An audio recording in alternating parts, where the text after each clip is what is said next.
Hey, my Liptons. So it's been a minute since I did any wrestling news. Y'all already know on this channel, I gotta take the wrestling news dose by dose because it's like I'm still trying to fully be like, yo, like so much is changing within the wrestling community, within the wrestling space. So, hell, like Monday Night Raw is about to go to Netflix in January. So it's just like there's just so much change. Like it was about like wrestling in general, where it's like I gotta take a dose, day by day with it. But I still keep up here and there with some of the news. I know I said I was gonna complete the documentary, but listen, my anxiety needs to go down a little bit more in order for me to complete that Vince McMahon documentary. Okay, and shout out to one of my subscribers. She knows who she is. She's been, hitting me up in the background talking about, girl, when are you gonna do your reviews on the Vince McMahon documentary? We need reviews of 3, 4, 5, and 6. And it's like, listen, I'm gonna do it when I get to it. I'm gonna do it when I get to it. But let's talk about something different today because I did not hear about this because I was watching Sports Kita or reading something, and then I guess something popped up about Triple H, and this is kind of old in a way, like maybe 2-3 weeks old. Um, so apparently he had some comments about like the whole diversity thing within WWE and black wrestlers and so forth and blah blah blah blah. So I didn't hear about it, but I heard in passing when I was watching Sports Kita, but like I didn't really get too much into it. But today I officially like went to like an article and read about it. We're gonna read it together. And I'm not gonna really do like a roast video because initially I was gonna come in here and roast the shit out of Triple H for these comments, but I was just like, you know what, nah, let me just be on my educational, like, try to be a good girl and give y'all just like the bullshit that he said, even though it's bullshit, whatever. But let me not come in here dragging because it's like y'all know how I'll be. Y'all know I'll be out here dragging. But like I was just like, no, let me not even do that because I think that Triple H, while I maybe he has good intentions, I guess now his older age and with the pacemaker in his heart and everything, maybe he's more trying to be more I guess this divine, right? Sort of like okay, I'm just trying to make everybody happy, thanking the staff. Like he gives me, trying to make a people pleaser, but like the way he's going about it, I'm not feeling it. And clearly the way that he talked about the issues with his diversity, the diversity that's going on within WWE, I clearly don't like his comments. So if y'all don't know, let's go to this article. Triple H, I guess they asked him at a scrum. Let me tell you something before I get into this article. I still to this day do not understand why these wrestling companies, either it be WWE, AEW, whatever, I still to this day do not understand why they have wrestling scrums. It's so ridiculous. It's like y'all already know the results to the matches. Why y'all gonna have a scrum? It's like it's predetermined. Like the scrums are so ridiculous. It's like it's not like y'all gonna be like, oh, well, what about other sports? Well, other sports, their wins are not predetermined. Wrestling is predetermined. Like I think that the scrums are so ridiculous, and I wish they would get rid of it. Because also another thing too, I don't like the fact that they're inviting these quote unquote wrestling gossip mongers like Dave Meltzer, Nick Alf, like those kind of people around. Like it doesn't make sense. And I feel like back in like the Attitude Era, this would have never happened. Like you would have never really seen like wrestling gossip mongers in a scrum with the wrestlers. Like I don't know. Anyway, so let's get to this article. So it says here, Triple H on representation in wrestling in WWE. I don't see the difference in anybody. I just see talent. Let's get into it. So he says here, Triple H says that he does not see color or nationality when asked about representation in WWE shows. So apparently they asked him at a scrum. They said that Triple H, this says here, Legacy pointed out that black male wrestlers haven't had a match on the last 3 WWE PLEs, which is the pay-per-views, including Bad Blood. And this is Triple H's quote directly. I don't see the difference in anybody. I don't see the color. I don't see the nationality. I don't see any of it, Triple H said. I just see talent. I don't see the difference between men and women. I see talent. We tell stories with those talent. How they can handle those stories and how they can represent those stories and how we can bring those stories forward. So I don't keep track of any of that.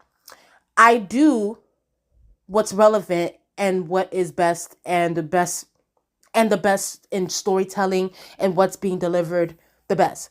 That goes that's what goes. It's no different than men and the women who main events and whatever the biggest stories are, that's where we go.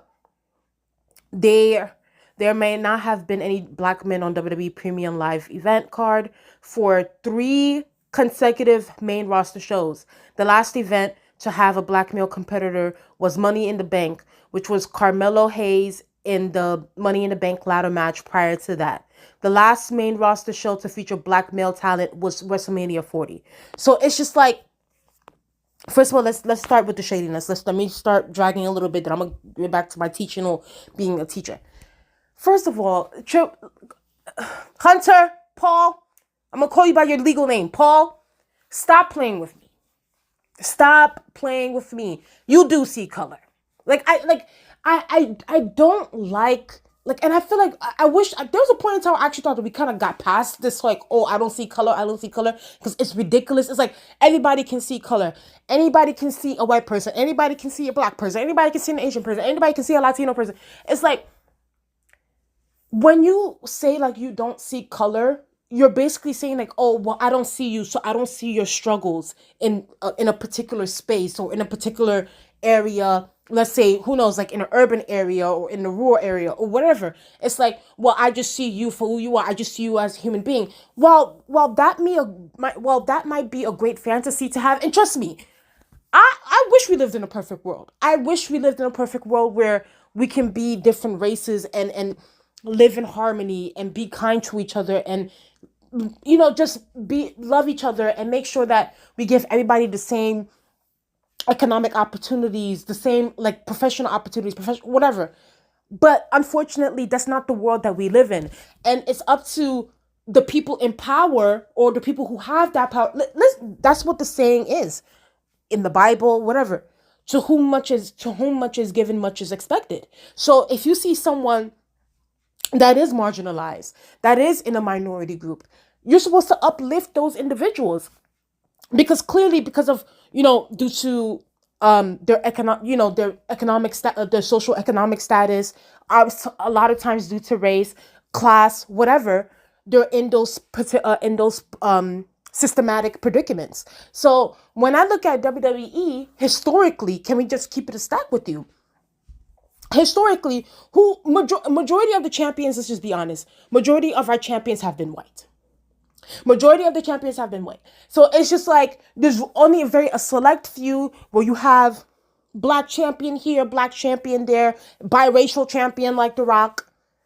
The Rock is, not my words, he's biracial. He says that he's both Samoan and both black and black. So he's biracial. He's mixed race.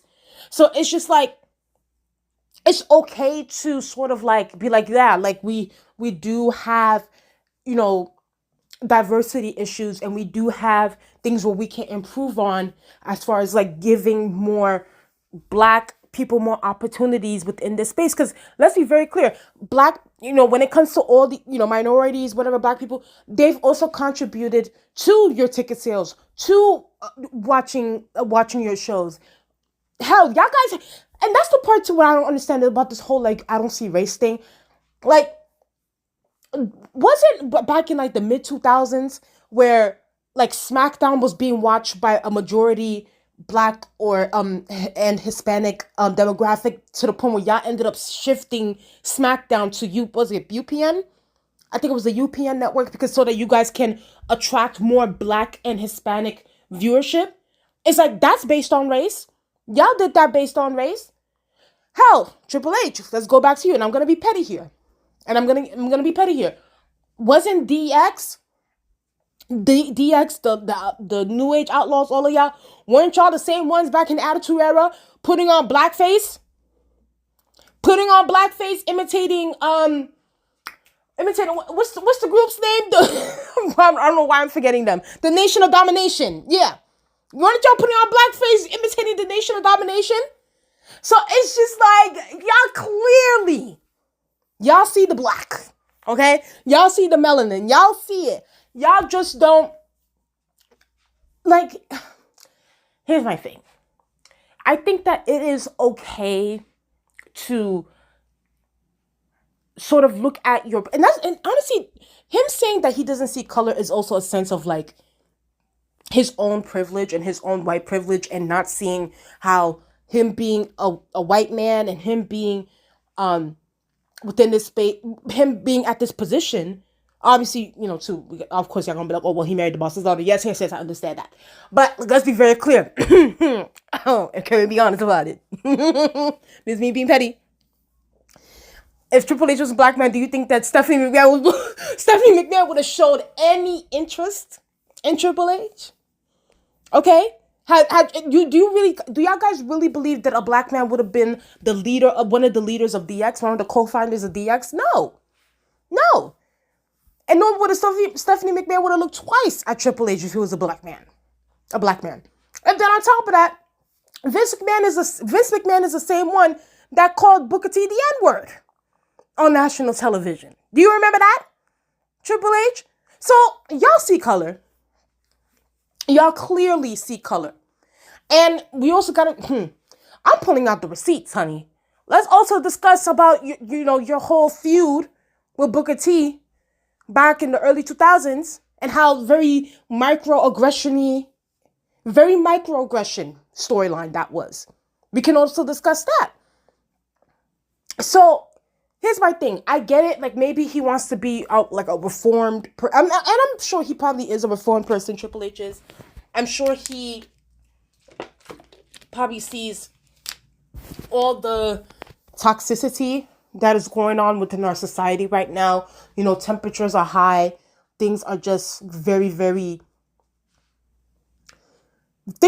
ambiguous right now. Like, and also not just that, like what's going on personally with him, what's going on with Vince McMahon, what's going on with his family.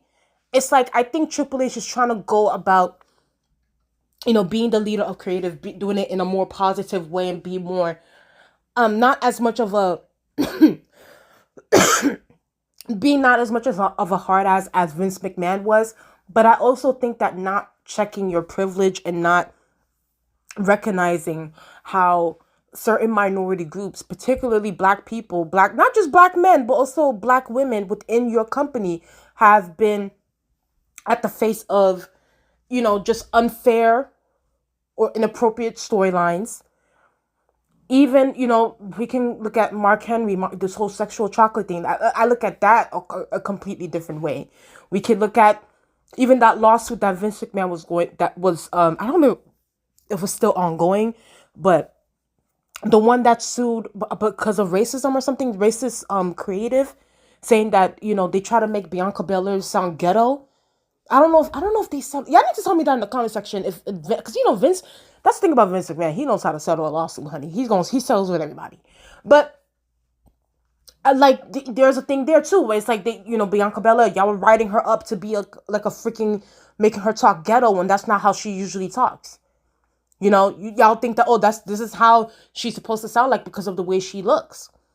The same it's just like, and then on top of that, the facts are there. You haven't had a black wrestler been on any of your PLEs for the past 3 months. So it's just like, clearly there's some underlying subconscious bias that you have, Triple H, and you saying that you don't see color does not help it. It doesn't. So I think that, sort of brushing that aside and trying to I see all people, I don't see color, I don't see national. Yes, you do. You see nationality. If that wasn't the case, there wouldn't have been storylines in WWE about Iran versus America, or Russia versus America, or Nation of Domination against DX and the whole pro-black. It's just, y'all see it, acknowledge it, say how, there are mistakes that we've done in the past with our storylines and how we handle black wrestlers, male and female. and we're going to do better in the future. Just that's the thing I don't understand. Look, why can't these hires be? Why can't it be just that simple? Oh, we recognize it. We see where you're coming from with that. We're gonna do better. We're gonna maybe even hire more, African American writers to write storylines for. Because if I'm gonna be honest with y'all, I think when was it? When Jade Cargill came to WWE, I feel like I haven't heard like a buzz when he came to Jade Cargill and she came to WWE. It's like I know she's tagged up with Bianca Belair, but it's just like, what more? Like I feel like Jade Cargill should have been built up like China. And you see, that's what I'm saying. It's like y'all can build up a China, because yes, she's a specimen and so forth, but China had better storylines than someone like a Jade Cargill. And Jade Cargill is basically built like China. I don't understand why Jade Cargill is not plowing through all of these wrestlers, all of these female wrestlers for the most part. And then on top, and then let's also go to the gender part. You're talking about men and female are okay. Well, you ain't having the males and females fighting each other. Not that I want them to. Let's be very clear. It's just like, be for real. Be for real. Triple H. And it's just like, I don't know. I just found those comments to be very insensitive, and it also diminishes a lot of the rightful and constructive criticisms that WWE has gotten and has had in the past concerning race. Like, I remember there was a for a while, y'all guys were, I guess not so much like upholding or like, bigging up The Rock for being like the first black champion, WWE champion at that. I'm not talking about intercontinental or tag. I'm talking about like world heavyweight champion. But even that, The Rock was still trying to. Y'all guys need to go back to that off the record interview that The Rock did, where he was the champion. And like I remember, what's his name, Michael Landsberg or something, was telling The Rock, "Oh, like you're like the first black champion, aren't you? Like you're like the first black heavyweight champion of the world." And then The Rock was even trying to like brush it off, like, "Oh no, like, yeah, I may be that, but like I'm just the champion. I don't want to be known as like the first black or the first da da da." It's like he didn't even really claim it like that. He just wanted to be known as a champion, which is understandable too, but I guess he didn't want to be painted as that. So I don't know. To me, I think that, Triple H is trying to go by this like, positivity boss kind of vibe that maybe, I don't know. But it's just like, listen, there is a race issue, clearly. There has always been a race issue in WWE. And I think that just sort of kicking it off to the side, or that you don't see color, that's not going to change. Like, come on. Like, if we were to have an interview, right? If Bianca Belair, the Street Profits, Jade Cargill, Naomi, whoever, were to sit down and have an interview and say, "Hey, do you guys like the way that you're being booked on wrestling, on WWE?" I think 9 times out of 10 they will say no, especially Jade Cargill. So I don't know. That's just my thoughts on that, y'all. Yeah, I know I was kind of like, sort of going on tangents here and there, but y'all guys know what you guys think in the comment section below. Please like, comment, and subscribe to the channel. Let's get up to 1,000 subscribers, and I'll talk to you guys later. Bye.